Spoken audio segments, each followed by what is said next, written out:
त्याला एवढा अनुभव आला, ज्या वेळेस शूलपाणेश्वराचा अभिषेक चालू होता त्यावेळेस शूलपाणेश्वराला म्हणलं, आम्ही भोळे भक्त आहे, आम्ही तुझे लहानपणापासून भक्त आहे, सगळे बाबाईचे लेकरं आहोत.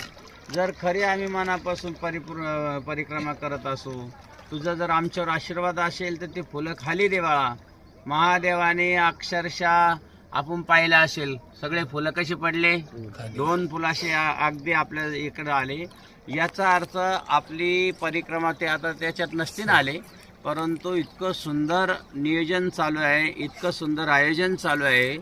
जिथं जा आपल्याला तिथं इतकी सुंदर ही अवस्था आहे की अक्षरशः आपल्या डोळ्याचे पारणं फिटून राहिलं की आपण आश्रमात आहे का कुठे. अजूनपर्यंत आपल्याला परिक्रमात कुठं अव्यवस्था झाली असं मैयानं आपल्याला कधीच काही कमी पडू दिलं नाही.